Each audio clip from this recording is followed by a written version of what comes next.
afternoon. Good afternoon. Good afternoon. We're going to get started in about 5 minutes.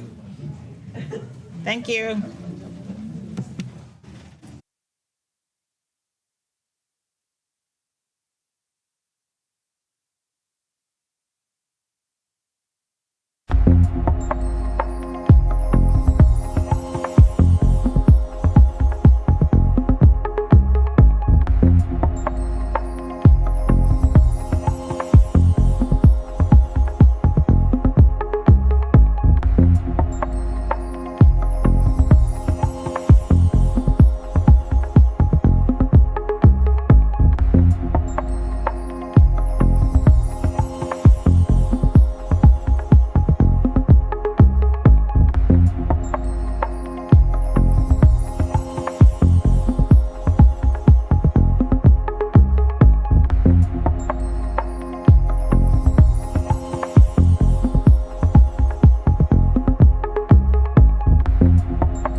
In Phenix City Schools, every student begins with a dream and leaves with a plan.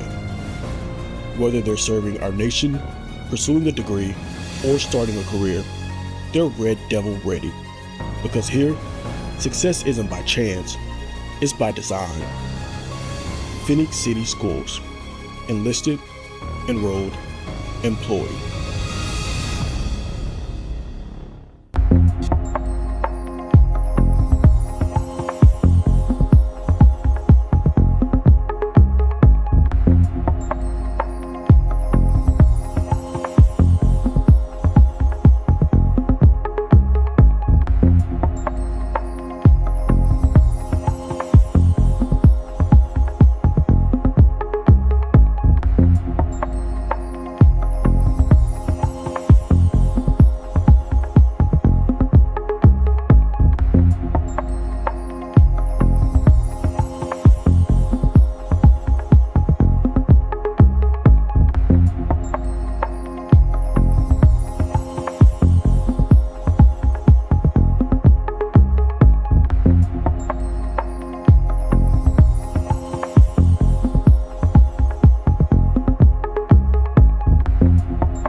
Good afternoon. Good afternoon. Thank you. Welcome to the superintendent interviews conducted by Phenix City Schools. At this time, we'd like to welcome you and good afternoon to everyone. On behalf of the Phenix City Board of Education, I want to welcome our staff, our students, families, and our community members, both those here in the room and those that are joining us via live stream. Selecting the next leader for Phenix City Schools is perhaps the most significant responsibility we hold as board. We are committed to the process that is transparent, thorough, and focused on our mission of inquiry, innovation, and impact. We thank you for your presence and your engagement as we take this important step together. Before we begin, I would like to recognize my fellow colleagues on the Board of Education. Will you please gesture as I call your name? Yolanda Daniel, yours truly. I serve as the president, and I am the representative for District 3, Place 2. Ms. Katrina Collier-Long, Vice Chair, District 3, Place 1. Mr. Richard Carter, District 2, Place 2. Ms. Lakeisha Ligon, at large. We have Mr. Steve Pace, District 1, Place 1. Mr. Elliot Patrick, District 2, Place 1. And Mr. Jonathan Taylor, District 1, Place 2. Today, we are pleased to welcome you to this interview of Dr. Michael Robinson for the position of Superintendent. Welcome, Dr. Robinson. To ensure this process remains objective and community-focused, we have invited two distinguished leaders from the East Alabama Chamber of Commerce to serve as our moderators. Following the conclusion of this interview, we invite everyone to join us in the boardroom lobby for a short meet and greet. This will be a wonderful opportunity for our stakeholders to speak briefly with Dr. Robinson before our next session begins. At this time, it is my pleasure to welcome our moderators to the podium. Ms. Melissa Gant, which is the president of the East Alabama Chamber of Commerce, and Ms. Denise DeBose, which is Director of Membership and Marketing for East Alabama Chamber of Commerce. Thank you and welcome.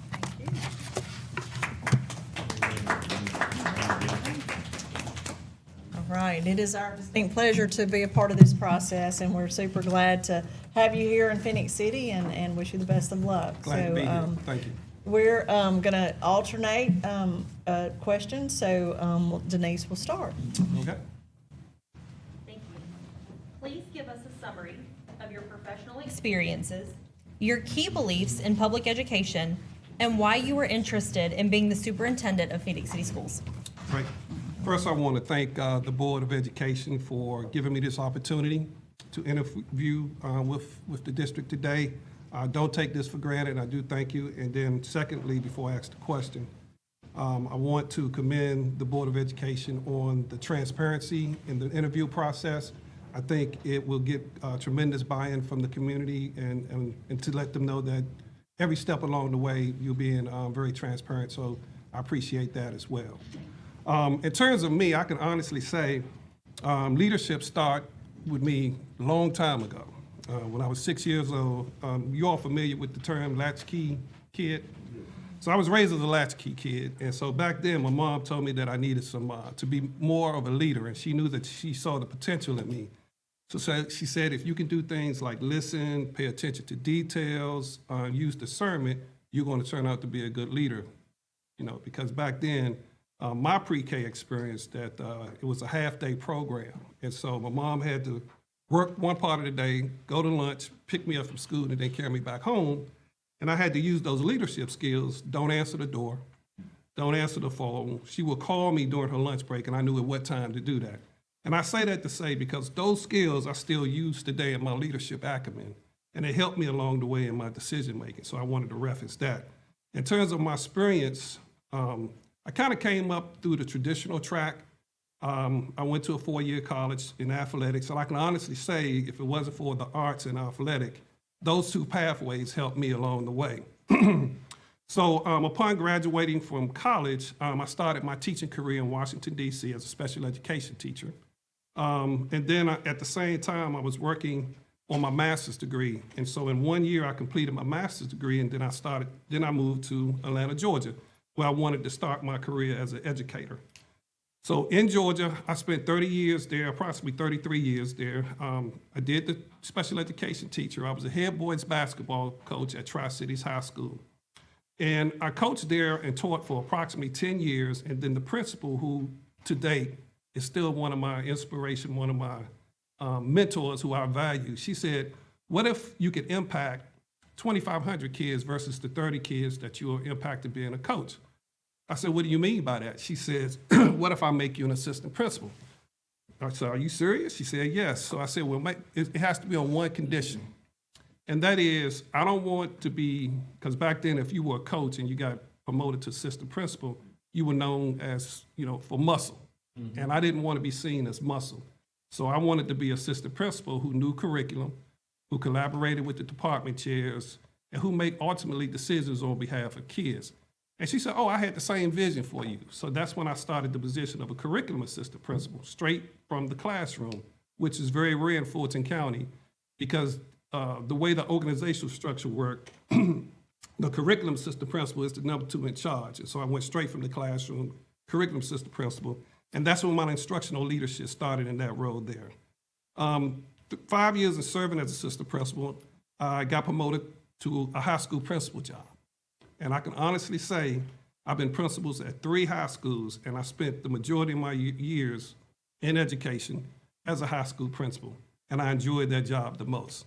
For a long time, I reached my career goal at a very early state of my career, and that's all I wanted to do was be a high school principal. But then along the way, you know, you meet mentors and you meet people who you look up to, and they see potential in you. And so one of my mentors say, I think you have more to offer, you know, as a leader. You've been effective as a principal, you accomplished wonderful things. Your last high school principal job, you know, you became a National Blue Ribbon School of Excellence. And so why not try to go and be a superintendent? So I took that advice and I enrolled into a superintendent academy. And that's when I landed my job in Stewart County as the superintendent there. So I'm approaching the 4th quarter in my career. And, you know, I'm like, what else is it for me to do? And the last thing that I haven't done throughout my 30 plus years was to work in rural South Georgia. And so I wanted to make that connection and go down to South Georgia. And that's when I landed in Stewart County. And I said, once I complete this would have made a full circle in my career. I recently retired as a superintendent in Stewart County School District last June. Okay. Nope, that's fine. Okay, all right. And for the first 2 months, I can honestly say that I really needed that time. I really needed that rest because I had 33 years of going hard and going straight. And I felt the load, you know. But after the first 2 months, I started to say, well, you know, had the conversation with my wife. I think I have more to offer, you know. And we've been having a conversation, but at the same time, I'm doing consulting work. I work with one of the agencies that support the school districts in Georgia as a consultant. And I've been doing work with them for the last 2 years, but I kind of upped my pace with that and doing workshops and presentation as they bring in new leaders through the state, kind of helping them, mentoring and coaching them. And then the opportunity in Phenix City, which brings it to the last part of the country, why I want to come to Phenix City. Well, in Stewart County, when I was a superintendent there, I lived just east of the river in Columbus, Georgia. And throughout my day-to-day, you know, going by, I did a lot of interaction in Phenix City. You know, my favorite restaurant, my wife and I would go to 13th Street Barbecue. We hit that about twice a week. That's how good we liked it. And then just in my normal day-to-day, you know, I run into citizens from Phenix City. And we have these conversations just by the mere fact they know who I was as an educational leader. Education would kind of come up. And, you know, we have some disagreements, we have some agreements and everything. But the one thing that I can say is that the citizens, based on that interactions with those citizens, that everybody has a common goal and they want what's best for kids in Phenix City. And that resonated with me. And I always said that if I ever go back into becoming a superintendent, it had to be a place where it has a culture of high performance. And so when I saw this position, and I know that Phenix City has a lot of rich history and a lot rich tradition, and everybody wants the best for the children. I looked at the vision, modeling excellence on behalf of every kids in every school. I said that's a high-performance school district. And because of that, I felt as though what I had to offer in terms of my experiences and my background, I think that I can add value to the tremendous work that has already been taking place in Phenix City, and together, along with working with the staff and the community, because that's what it's going to take. I feel as though I have what it takes to take the district to the next level. And so that's why I applied for the position. And we probably should have set the tone that we're going to try to go through all 13 questions, and Okay. we have an hour and a half, so that's And I'll give you kind of a time check somewhere along the Okay. way. All right, sounds good. As superintendent of Phoenix City Schools, what is your vision for our school district over the next 3 to 5 years? And this is a two-part question. How do you plan to lead the district, and what would be the defining mark you would like to leave on the school? And part two, how would you measure that success? Well, of course, as a leader, you know, you need to have your own vision. And of course, my vision is basically to make sure that every child graduate ready to be prepared for a post-secondary option once they leave high school, whether you're going to work, whether you're going to college, or you're going to enlist in the military. And we want it to be at the choice, because it's about choice as a kid. So if you have a student who wants to go to a 4-year college but has to settle for military, then I'm disappointed as a superintendent. I want them to have I want them to be able to go at their first choice, whether it's to a 4-year college or to a technical school or to straight to work. But whatever is their first choice, we want that to be, and we want to make that happen for that particular child. But then, you know, you have the vision of the school districts, which is set by the board. I would follow that vision. My vision is kind of aligned with the vision of the school district. So whatever I do and whatever opportunity that I have to be in front of an audience, a group, you will hear me mention that vision, because we have to champion that vision. That's part of setting the culture of high performance there. And so, again, that's one of the things that attracted me to Phoenix City, is that I like the vision of promoting and pursuing excellence on behalf of all students in every school there. Now, how would I lead the district? I would lead the district by setting an example, leading by example. Of course, you know, with communication, I believe in the participatory process. So when it comes to decision-making, I will always communicate effectively with, obviously, the board members, with the community. I'll communicate with stakeholders and students in order for us to arrive to what's best for kids. I like communication. I think communication is going to be key to getting different perspective in order for them to move forward. So communication would be paramount. I also will build positive relationships as well. That's one of the things that I say that has been tremendous in terms of my success as a leader, is building relationships. I also will be very visible in the community as well. I'm not the type of superintendent that will be just sitting in the office. I will serve as community superintendent. So whenever there's an event, I will be present for that. If that will be a way for me to communicate to parents during that, I will be there to set up a booth and communicate as well. I also would be engaged. That's one of the reasons why I like being a high school principal for a long time, is that I get to engage with the students and with the staff at the local schools. Again, I'm not the type of leader that just sit back and watch. I like to be active along the way. And then I will also champion whatever the district expectations are. I believe in order for us to establish that high-performance school district, you have to be a champion of the expectations. So that's pretty much how I will lead. And then my final mark. I always want to leave a place better than when I, got there. And if you look at every situation that I've been in and all of my experiences as a coach, as a teacher, as an assistant principal, a principal, executive director of school, turnaround, we were able to reach tremendous work there, and I left the place better than when I became. And so that will be my final legacy, when I leave Phoenix City School District. What steps would you take to create a culture of learning and high expectations among the employees in our school district? Good question. As I say, instructional leadership is probably going to be my forte.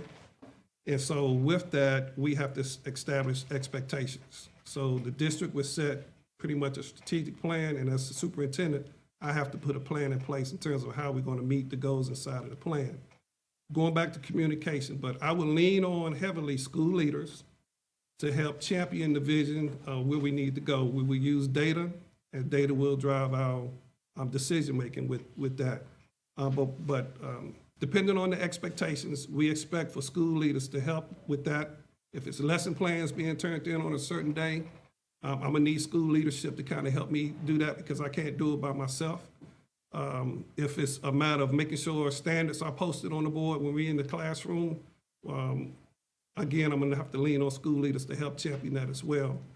Also, I believe in collaboration among staff, so we will have several professional learning communities in place, and that will give teachers an opportunity to kind of share best practices and ideas. What work in one classroom may help out another classroom, vice versa. But data-driven decision-making would be the key in order for us to move the district forward. All right. How would you support building principals, and what would be your approach to developing and assessing their performance, and give specific strategies, please? Yes. Again, the principal is the key, most important position in a school system, because you're right there where the rubber hits the road.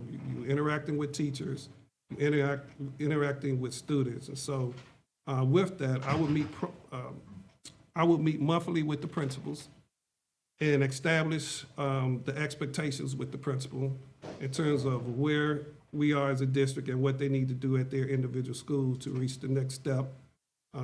Feedback cycle will be in regiments so that along the way, they would know if they're hitting goals and hitting targets along the way, as well as professional development as well.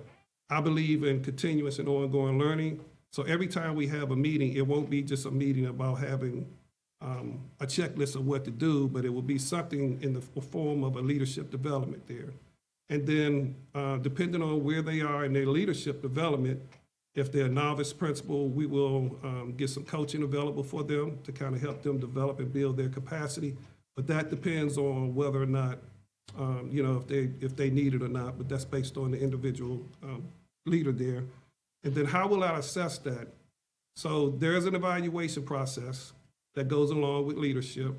In the beginning, we would sit down, we would go over the expectation. Because I'm a lifelong continuous learner, I will have each building level administrator to pick a personal goal where he or she feels as though that they can develop and achieve throughout the course of the year. And they will work on separate from their evaluation. And we will meet periodically to talk about that goal. But once we set the expectation, then I would monitor the progress of that throughout the assessment and evaluation process, and let data drive the feedback that I give to them. I hope that we will see people grow and bloom and their blossom in their leadership role. What do you see as the role of the superintendent as it relates to the school board? And what do you see as the role of the board? Give specific examples of how you would keep the board informed about what is happening in the school system. So the role of the board and the superintendent should be like a marriage, if you will. Should be that tight that we're communicating about everything. Because the last thing I want to do is have a board member to hear something that happened in one of our schools or the community before I had a chance to tell them. The board basically set policies. They hired the superintendent, obviously that's why we're here today. And they set policy and they acted advocates for students and the community. Whereas the superintendent in my role, I'm more overseer of the day-to-day operations. So I work with the school leaders, district leaders, and pretty much set up a plan where we can implement the strategies to meet the goals inside of our strategic plan, the hiring, et cetera. That has to be a strong relationship. There's a line for both sides. We have to make sure that we don't cross that line. And a lot of that is basically with the communication piece. But I generally communicate with board members on Friday in form of a communication briefing of what's happening or what happened that week and what's coming down the pipe. And depending on how each board member would like to be communicated, because I've been in a situation where some like text, some like email, and then some like that phone call. But every Friday you get a briefing of updates on what happened in the district and what's coming down the pipe there on there. And that will allow me to sustain the communication. All right.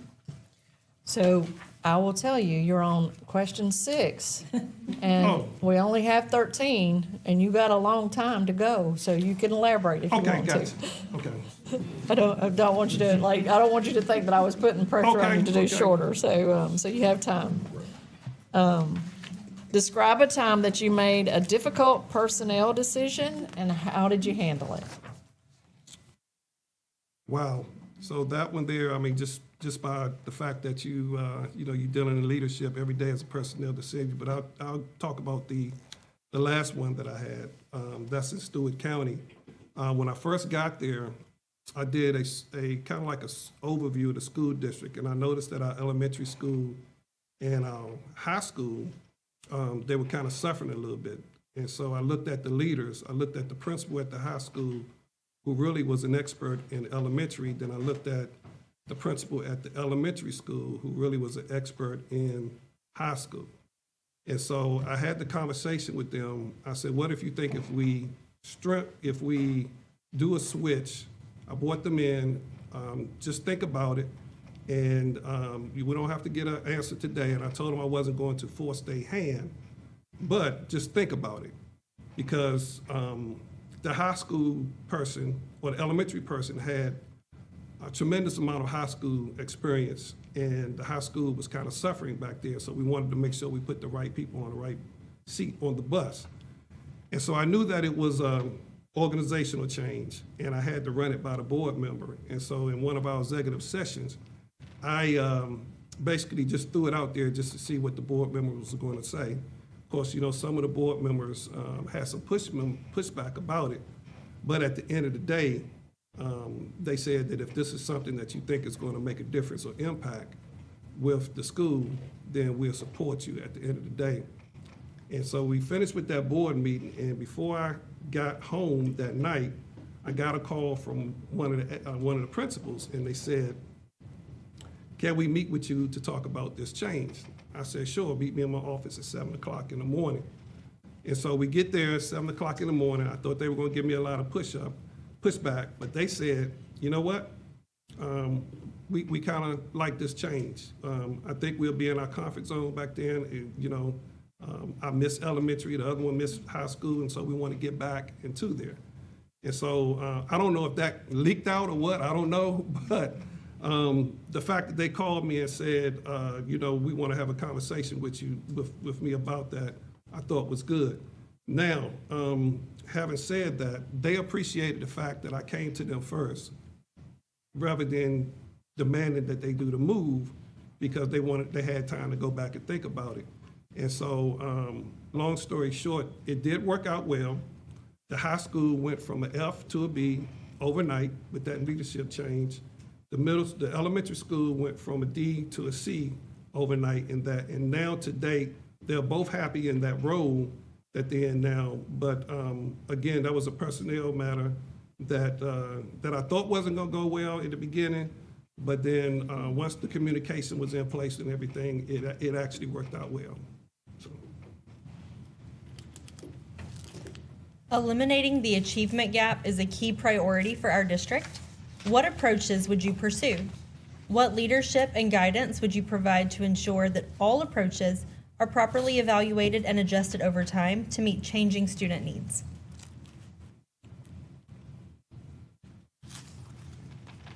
So data is going to drive that decision-making process when it comes to eliminating the gaps. One of the first things that I did when I looked at the job was kind of do a snapshot of where Phenix City was as a school district. And I noticed that we are making tremendous growth in literacy. And so, but we're still leaving a lot of kids behind. And so with that, you're gonna have to, again, get with the school leaders and making sure that they are following those instructional practices once we get those instructional practices in place. And again, I go back to professional learning communities as well. That has been one of the key things to my success in terms of moving the needle in student achievement.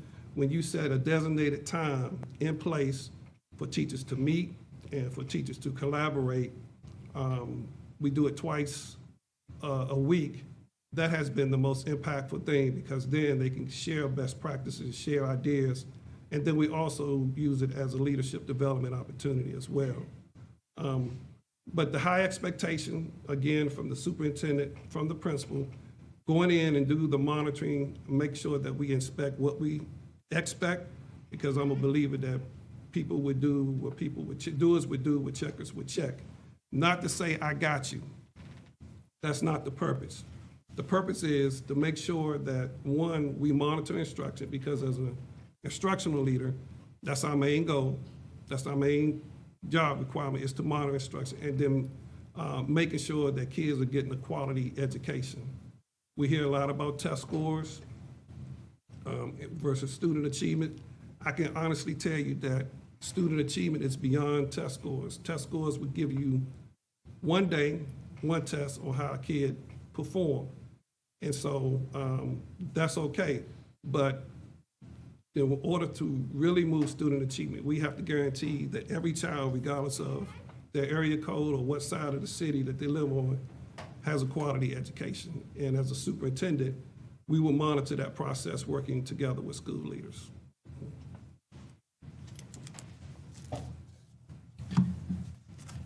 What do you think is the role of extracurricular activities in career technical education? What should it be in the school system? And please explain. I don't know if I stated it earlier. I know I mentioned it with the 3 board members I met with this morning. If it wasn't for the arts and if it wasn't for athletics, I probably wouldn't be here right now, interviewing with you. Those were 2 avenues, because I was what we consider an average student, and that was just because of my work ethic back then. I just did the very bare minimum just to be able to play athletics and participate in band. But research says that the more students are engaged in after-school activities, the more success they will probably have in that high school throughout the 4 years. So it's all about making sure that you have something in place that will meet the need of every student in the school, whether it's the arts, whether it's STEAM, whether it's athletics. The more that kids are involved, the more and participate, you will see more engagement with the student inside of the classroom. I can honestly say, as far as CTE, one kid I talked to today, I said, you don't have it made until you have a trade. And I explained to that particular child today, I saved myself probably over $50,000 because I did a lot of my car maintenance. I had the skill learning from my uncles growing up, how to change oil, how to change a tire, how to do the minor things on a car. I had that skill in my repertoire, and that has probably saved me over the years thousands of dollars, because I wouldn't have to take my car in to a mechanic and pay that hourly rate that they have for that ridiculous hourly rate. And so the skills are going to be able to get a skill is going to be important for kids, even if you are going to college. And so that would be something that you can use along the way when you become an adult and become a citizen. You have that in your repertoire. I do like the fact that kids are enrolled in dual enrollment programs. I think those dual enrollment programs are good for college readiness as well as for the workforce development. Just to share a quick story with you, when I was in Stewart County, because we don't have a large population in Stewart County, I had to think out of the box when it came to career tech ed. And so for the most part, the kids were getting introductory courses in CTA, in business, finance, and then allied health. But I wanted more opportunities for those kids. And so what I did was partner with Columbus Tech, just across the river. And Columbus Tech became pretty much our career academy, if you will. And so we bused those kids over to Columbus Tech. They participated in multiple careers over there, and they were able to earn certifications in health, business, et cetera. We have this thing called pathway completers. So they weren't just taking 1 or 2 different ones. They had to commit to 3 years of the same career tech area, which gave them a certification, which said that they were ready in whatever industry that was to pursue an entry-level job in that. That is going to be critical to student success because it's all about work readiness and career readiness, and career tech programs will help us do that. I could be honest and say that I love what I saw today at the high school here at Central. I love those labs. It reminded me of Columbus Tech. Those are full-blown labs over there. I think kids have an opportunity. There's no reason for a child to fail. With all of the programs and the labs and everything I saw at that high school, it definitely put kids in a position where they can be ready post-secondary, options there. So it looks like we're on the right track here with that. And I can honestly say I saw kids actually taking advantage of the different programs that are over there, from the blue-collar programs and to the business program and to the health. And again, I can appreciate the fact that you have full-blown labs over there, and it reminded me of Columbus Technical College. So it looks like that kids are in a good position here in Phenix City when it comes to college and career readiness. Given that college and career readiness indicators, CCRI, are now required for graduation, how would you build and lead a system of accountability and collaboration among principals, CTE directors, and district leaders to ensure every student earns a CCRI before their senior year? So that goes back to having kids to be pathway completers. And what the pathway completion does is give kids an opportunity to get some kind of industry certification. And so there are one or two ways you can do that. I've seen it where you have a school district that runs every child through some type of pathway that they had to commit. It's like when you go to college, you had to commit to a major. Whether you're going to major in science, whether you're going to major in health, you had to make that decision and then go through the pathway completion. Along with that, we partner with the Career Technical College in the area because there could be some courses to advance. Kids may want to go to the 4th level with that. That will give them that hands-on experience at the career at college there. And for those who are really into that particular pathway, they can go there and get that 4th year study in that particular pathway. And so that will be, again, collaborating with the Career Tech Director, establishing partnerships with the businesses inside of the city who can partner to give kids the work-study experience so they can have that hands-on experience along with the training they get from the CTE program. And then just making sure that kids are exposed to what they want to have in terms of multiple career choices there. Also, I know that the ACC has a work readiness test, and I noticed that we can definitely take advantage of that. And when you have kids going through a pathway, a certain pathway, that helps them with that exam as well with that.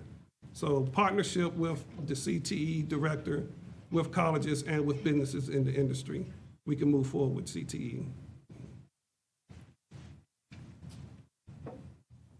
Okay, just a time check. You still got an hour left. I think about an hour left. So if you want to elaborate longer, you certainly have the time to do that. Okay. We're on question 10 and only have 13, so Okay. You can elaborate longer.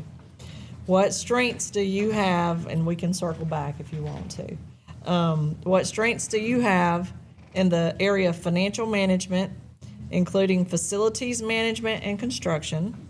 And give an example of your involvement in budget development and ongoing financial management.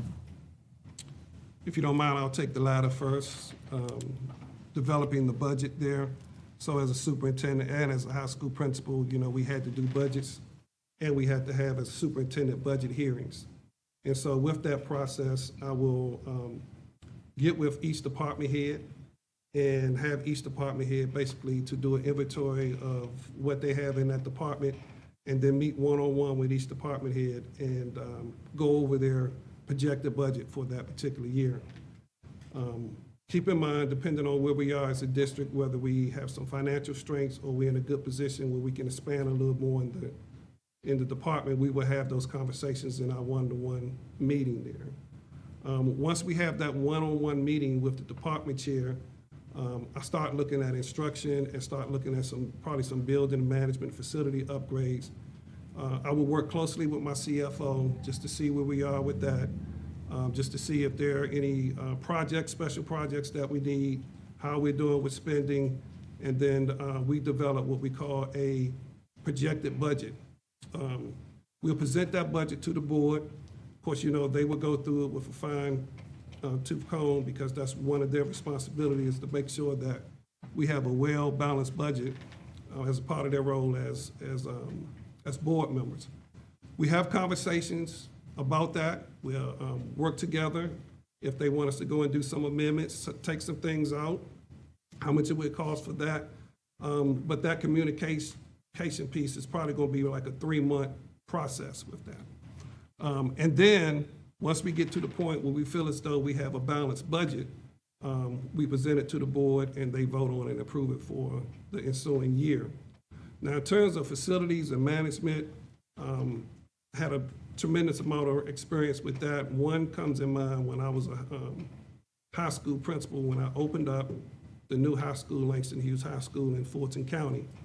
I had a 1 year to work with various departments to get that school up and running, from curriculum instruction to ordering furniture, to working with the builder, working with the architect, and actually my office was right there on site inside of a trailer as they were building the school. That gave me good hands-on experience in terms of with facilities. In terms of operation, the day-to-day operation, I can honestly say my 15 years experience as a principal has given me more training for the role of superintendent than any other experience that I had in terms of training to be a superintendent. Because you have to be very familiar of all of the different departments there, from nutrition, from health and science, for student services, from curriculum and instruction, to make sure that you have a good operational process in place there. Of course, as a district superintendent, you have people in place to kind of oversee those particular departments, and you work closely with them in terms of the district leadership team or your cabinet, and you meet with them monthly just to kind of make sure that everything is going and we have a smooth operation in place with that. We're here to support the principals in terms of day-to-day operations. So whatever the principals need at the local school, department heads need to make sure that they can get it done for them, because again, they're the ones inside of the building doing the day-to-day operation there. And so the department heads will be more of a support in terms of the day-to-day operation, making sure the principals have everything they need. I believe in facilities upgrades. I believe in facilities need to be up and working 100%, because the last thing we want to do, I know kids cannot work in an environment that's not clean. I like curb appeal. I know when you pull up to a facility, the first thing I look at to see if that facility is, has an appeal, because all of that impacts student learning today. Kids can't learn where you have graffiti all over the bathroom and you smell urine inside of the bathroom. So we will have facility checks to make sure that all of our facilities are up to code, up to par, and that the facilities, kids have a good environment that they can learn in and teachers can teach in. And so we want to make sure that the facilities are up and doing, and that's with meeting with my operations director and department teams to make sure our day-to-day operation flows with that. So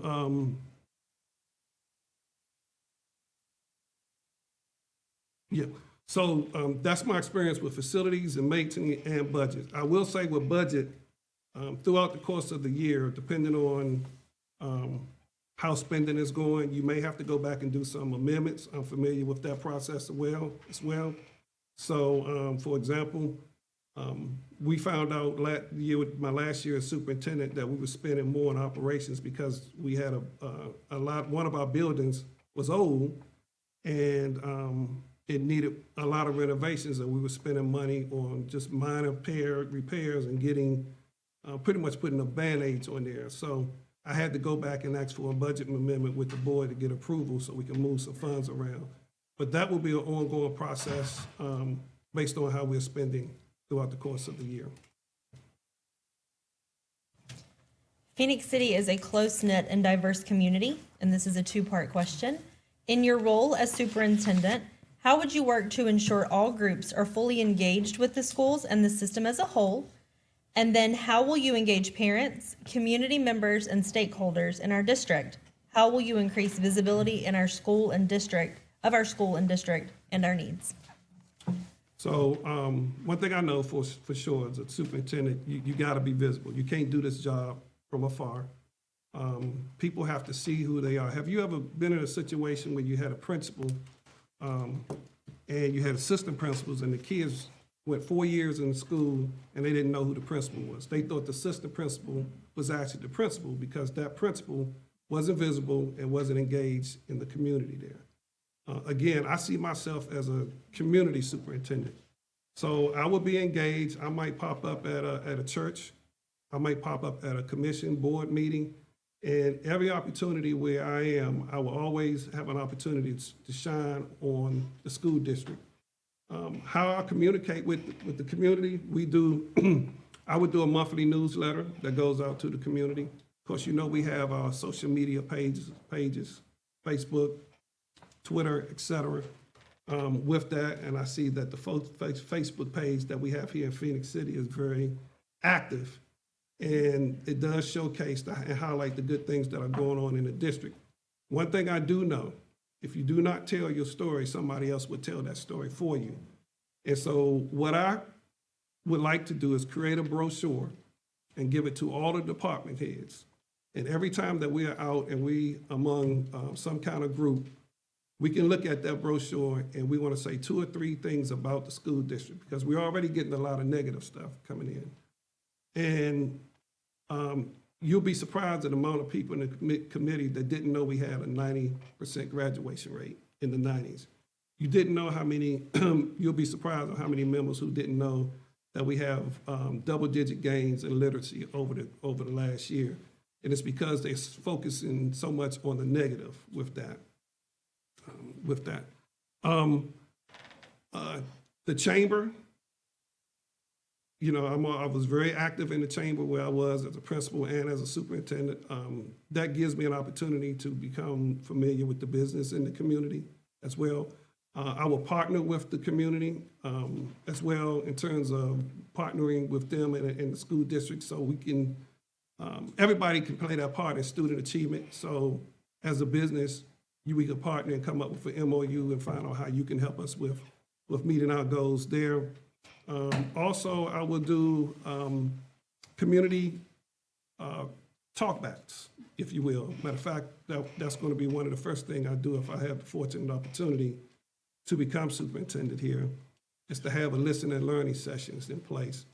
And basically getting different perspective from the community members, because that would, what I would learn from those listening and learning sessions will give me enough information to be able to lead. Basically, I have 3 questions that I will give. The first question would be, what's working? Second question would be, what needs to improve? And then this third question here would give me a lot of information. And if you can change one thing, what would it be? And I can tell you that for sure. When I was in Stewart County, I asked those in the community group, and that last question, if you could change one thing, what would it be? Over 70% of my responses, they had the same thing. Just to protect the innocent, I won't mention what the question was or what the issue was, but 70% of the people had that same response for that particular one question there.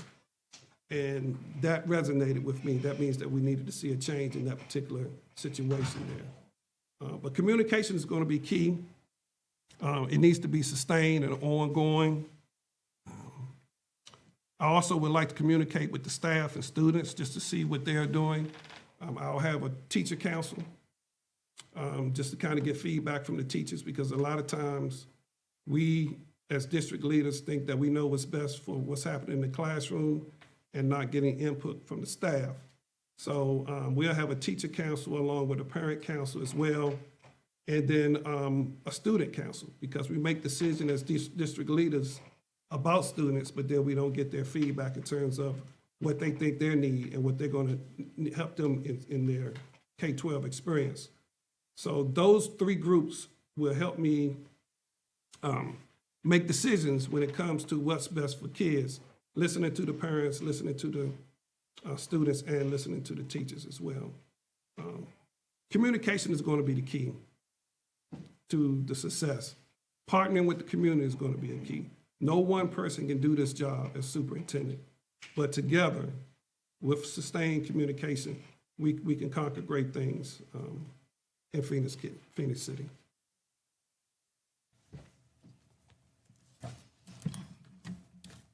As we select a new superintendent of schools for Phoenix City Schools, what are the 3 strengths and attributes you believe you bring to the district that they could benefit from?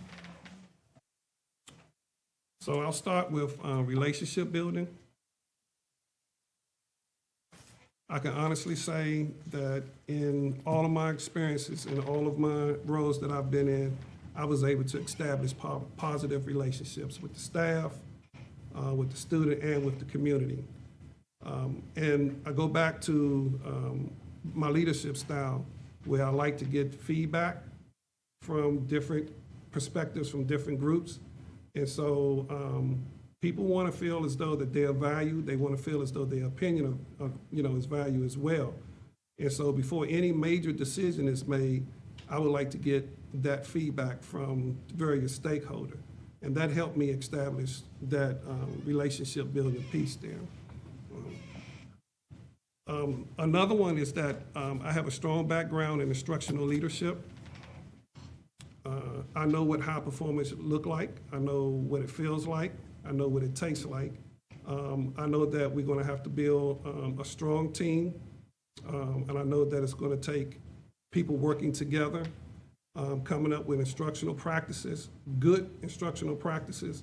And I know at the end of the day, kids need to be guaranteed that they have a quality education in all classrooms, not just from one school or not one side of the city versus the other side.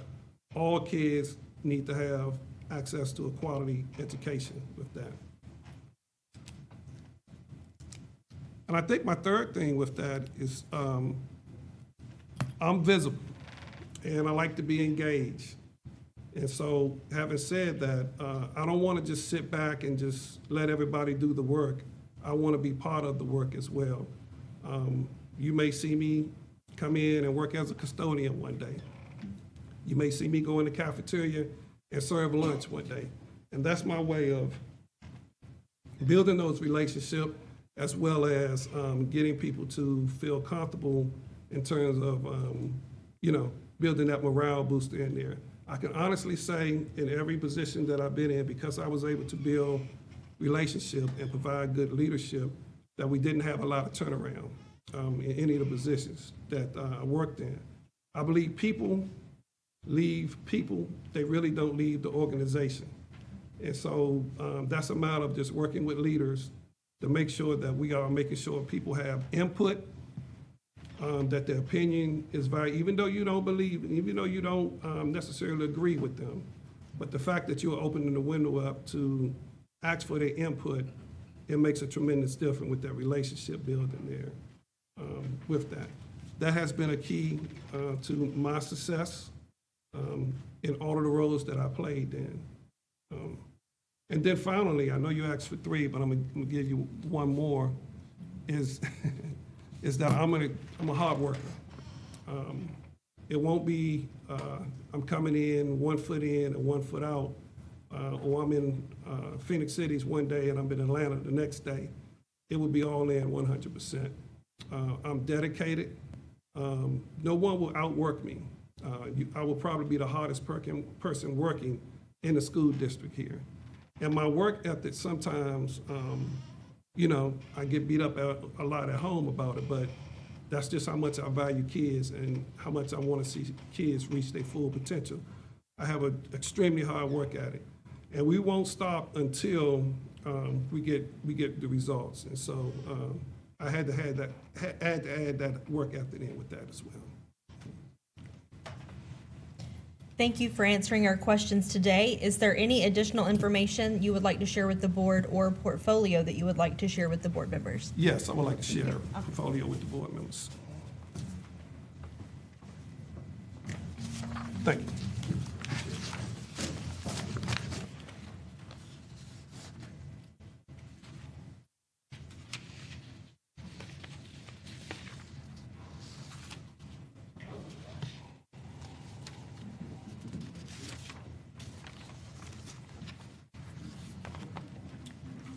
So in your package, in the portfolio that I was able to put together, it's basically a snapshot of my first look at the school district. And so on the left in your package is basically a bio.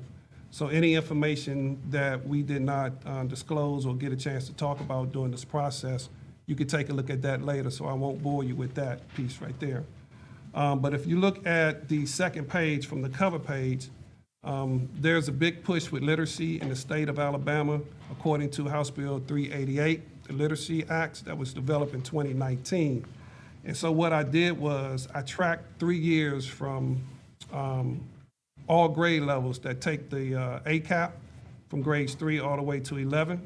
And then also I took a look at the 12th grade who takes the ACT test as well, the work keys readiness, along with the graduation rate. Going back to the demographic page, one thing I do want to point out, I don't want to talk about that, you can read, I don't want to disrespect you on that. But if you can just take a look at the enrollment piece there from 25 to 26, you can see a decline there. I think it's about a 7% decline, which is not a lot, maybe about 400 kids in enrollment there. I'm not saying that it's an issue, but I'm saying that we need to keep our eye on that because, all of the funding going back to budget relies on the number of students that we have enrolled in the school. And then more importantly, we need to find out if there's an issue or do we have competition like with a charter school or a private school there. So just food for thought with that piece there. And then the last page, I do want to go over this more in depth. This is the one I really want to focus on here. There are a lot of positive trends and highlights that I was able to come with my report, specifically with the growth when it comes to literacy over the past 3 years.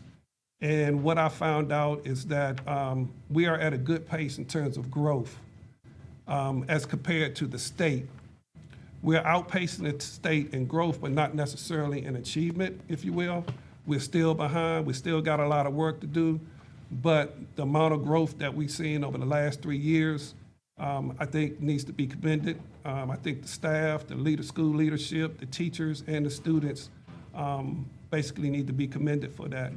And I would say as in my role as an instructional leader, tracking growth is probably going to be more prevalent than the achievement piece, which we're looking at test scores one day, one test to see how well a kid did. But if we can get kids from point A to point B over a period of time, that is more significantly impact than it is for a kid passing a test on one day, one test. So I'm definitely heading in the right places with that. I also know that math across the world is a problem. But I know that because of this act and law, at this particular junction, I focus on the Literacy Act. Graduation rate is well in the 90s. I think that's good. I think this past year, we actually passed the state average, so that's good. One thing I can say in my 33 years, and I worked in school turnaround where you're starting from the bottom, working the way up. In my last school where I worked as a principal, we were at the very top 10% of the high schools in the nation. And I can honestly say it's harder to maintain than it is to build up. And so it takes more energy. It takes more of that high performance expectation piece because, when you're at the bottom, you can get those 5, 7 increments along the way. But when you in the 90s with your graduation rate, your report card grade is a B+, that can change overnight if you don't keep the focus on student achievement there. So just wanted to point that out as well. In terms of workforce readiness, so I go back to when I say we need to get pathway completers in place. When you have kids taking career tech courses and they're going through the whole progression, 1, 2 year, 3, and then maybe that 4th year as an experience, work experience or partnering with the career tech schools, that would better prepare them for work readiness as opposed to they taking 2 years of, let's say, accounting and then 2 years of business education. They're spot checking, that's okay, but kids would get certification and be better prepared if they go through the complete pathway with that. I noticed that we're a little behind on the work keys in terms of work readiness and career preparation, but we are growing. When you look at the last 3 years, we are growing, so we need to take that and kind of run with it. But maintaining those relationships with the colleges and the industries will help us along the way. And I think we're right along, going right along with that because what I've seen today at Central High School was just simply amazing, nothing short of amazing. And I commend you all for putting those programs, funding that to be in place there. I can honestly say there's a program in place for every child in that high school if they want to take advantage of it. Based on my observation today, we're getting accolades, we're getting recognitions, but do the community know about those accolades and recognitions that we're getting? That's why it's going to be important that every time that we're out in the community, we share our story. And we share our story not just by Facebook, but we create publications. We do the one-pagers, hand it to them. And every time that we get the chance to speak, whether it's with the chamber or with the commission, we need to let them know what our vision is. And we need to say at least 3 things about the school district with that. And that may be the missing piece on why some people would think negatively about a school district versus thinking positive, because all they're hearing is the negative piece with that. So let's own our story, let's share it, because amazing things are happening here. Some things to kind of keep our eyes on. Again, we're talking about maintaining excellence, which is actually harder than starting from the bottom, trying to improve continuous achievement. I go back to enrollment. We need to keep our eye on enrollment there. I noticed that there was about a 7% decline with that. I don't know the reason, but we need to keep our eyes on that. We need to make sure that all kids are learning at the same rate. When I look at the subgroups on that first page there, I noticed that when you look at certain groups that are making growth versus another group, there's a large gap with that. And that becomes a problem there because the equity piece, we want to ensure that all kids are getting a quality education. So we need to close that achievement gap with that. And I'll conclude by saying the district is moving in the right direction. The data reflects the district is outperforming the state in some areas in terms of literacy and graduation rate, in terms of growth. All of that reflects building a culture of excellence. And by maintaining urgency around literacy, which is a part of House Bill 388, Phenix City School District is well positioned for fulfilling its mission, pursuing excellence on behalf of every student in every school. And I'll pause there just to see if you have any information or any questions regarding this profile. And if you see something that's off, the information, I have my source cited at the bottom. It all came from the Alabama State Department of Education and NCS there. So that's the portfolio there. So any questions?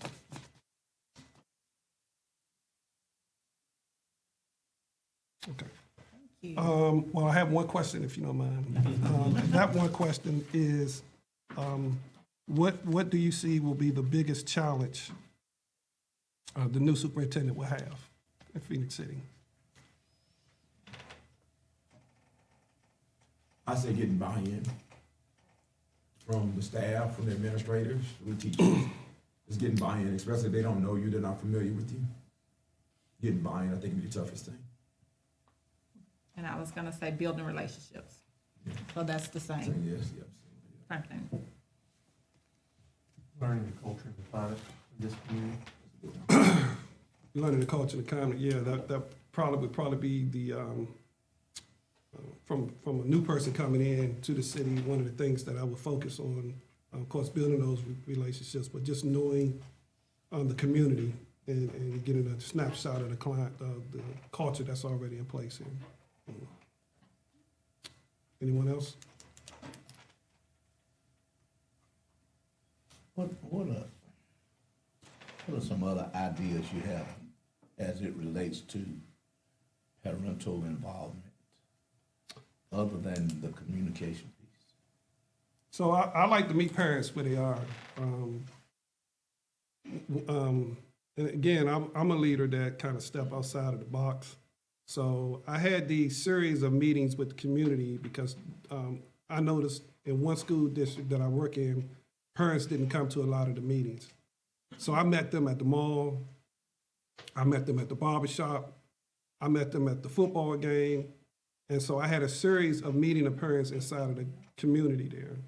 Let's say meeting at the mall. I would go to the mall that was in place there. We would set up a booth.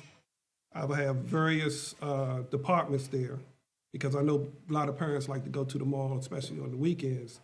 And we'll have our information there. I'll be there to answer any questions they may have about the school or the school district. But again, it sustains that communication with them. Because a lot of people don't like to read. You know, I for one to tell you, when I see a long email, I get discouraged right away. I know that a lot of the males like to hang in the barbershop, you know. So I'm sure there's a popular barbershop here in Phenix City.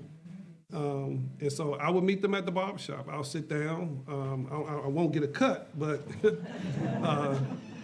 just interact with the fathers there, with the males, and just get their perspective of what, you know, they think about the school district. And then again, just sharing information about all of the good things that are happening in the school district. So I meet them where they are. Any additional questions?